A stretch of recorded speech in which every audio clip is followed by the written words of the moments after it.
Do you feel like sometimes making a decision is just unbearably hard? You want to make the best choice, but there are just so many things to consider and it will take you ages to decide.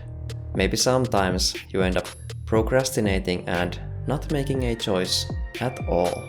If this sounds familiar, you might be suffering from a condition called analysis paralysis. The condition is quite harmless to you, but it could be fatal to your game. Luckily, while it is not curable, it is treatable. So, what is analysis paralysis? It is defined by the inability to make a decision because you are overthinking the problem. That could be because you feel like it's a very important decision because you don't want to make the wrong choice, or because you're just that type of a perfectionist who has issues settling for anything below the best. The reason doesn't matter. What matters is that you are paralyzing yourself by overanalyzing. A self-inflicted paralysis caused by overanalysis. Analysis paralysis. Clever name. I feel like game development itself as an industry is very vulnerable to analysis paralysis. There are just so many decisions to make, and many of those decisions are interconnected with other decisions, so there are a lot of variables and downstream effects to feed the analysis paralysis. Especially as an indie dev working solo or as a part of a small team, you will be making decisions equal to a whole team of people. Which game engine to use? What should the characters look like? Which features are worth including? The decisions are endless. In a best case scenario, these decisions will just slow you down a little while you try to snap out of the paralysis. But in the worst case scenario, the paralysis will intimidate you, causing you to abandon your project or never even start. In fact, I think the question which game engine to choose has probably claimed more casualties in terms of games not done than any other question. And for those struggling with this exact question, keep watching and I will answer this question in a few moments. Okay, so how can we improve? How do we get rid of analysis paralysis? Should we just stop analyzing and go with our gut? Well, not exactly. Analyzing is not the issue. Over-analyzing is. Not analyzing at all would be jumping to the other end of the spectrum and just replacing existing issues with new issues.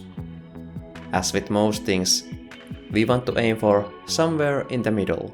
In this case, to analyze just the right amount. Easier said than done, I know. Now, let me present you with a thought process that I have started following every time when I am about to start suffering from analysis paralysis. The first thing I do is think to myself, is this a meaningful decision?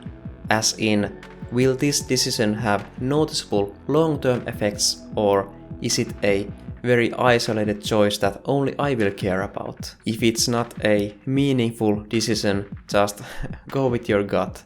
Any extra time spent on it is just taking time from something more valuable. But if it is a meaningful decision, it is worth analyzing a bit. You usually start this by collecting some information about the different choices, whether it's by browsing the internet or just playing through different scenarios in your head. That's smart, but this is also the point where it's the easiest to fall victim to analysis paralysis. After coming up with the most meaningful key information pieces, it is easy to keep going and waste time by collecting minor details that are usually not actually relevant to making the decision. So, after a brief moment of collecting information, I try to ask myself, do I already have the most meaningful bits of information? Are these enough to make the choice? If I feel like I don't have enough information to make a choice, I ask myself at least two questions. First of all, is this decision final? As in, is it so that I cannot change my mind later on without significant drawbacks? The reason for this question is that I find with game development, most decisions are not final, especially when you are still in the development phase. Sure, changing things can take time, and it's a good idea to make sure the core building blocks of your game are stable.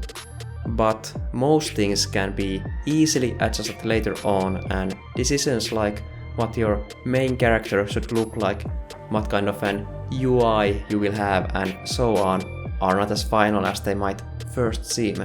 Often the best thing is just to make a quick decision, put it into action and see how it plays out. By doing this, you will gain new concrete information to either support or oppose your choice. This is a type of valuable information that you could not have gotten any other way. If you feel like it was the wrong choice and it is bothering you, you can now go back to redo the decision with more information and with more certainty of what the right choice is. So if the decision is not final, quickly making a choice, any choice, is usually the best option to guarantee the best outcome without wasting time. The second thing I try to ask myself is that, is there a big difference between the different options? If I make the perfect choice, is there actually a big improvement over the second or third best choice?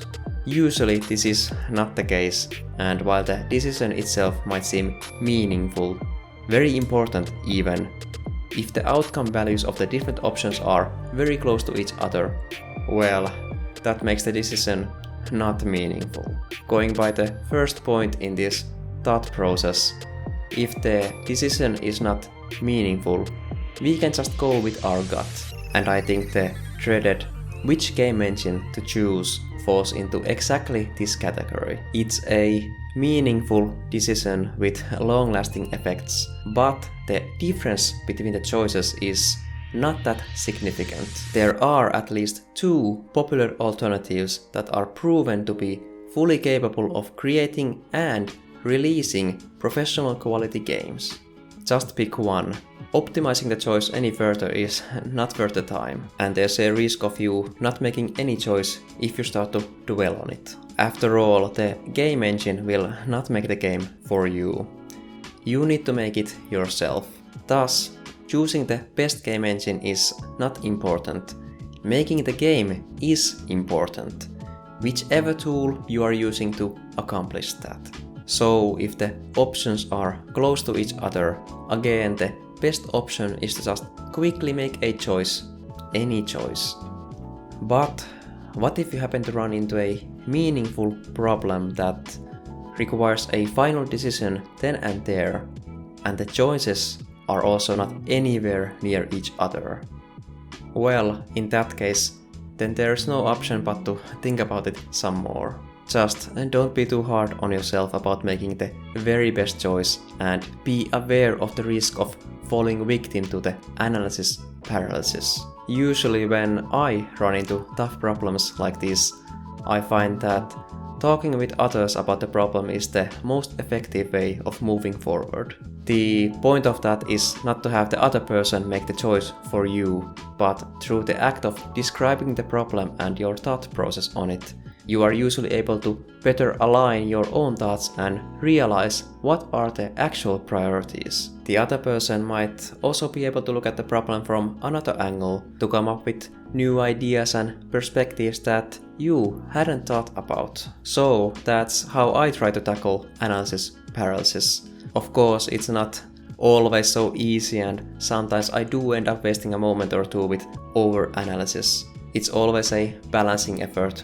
What amount of analysis is warranted and at which point it crosses to the territory of over-analyzing. Luckily nowadays I'm always able to snap out of the paralysis when I realize that it is happening, and that's what I think is the most important thing.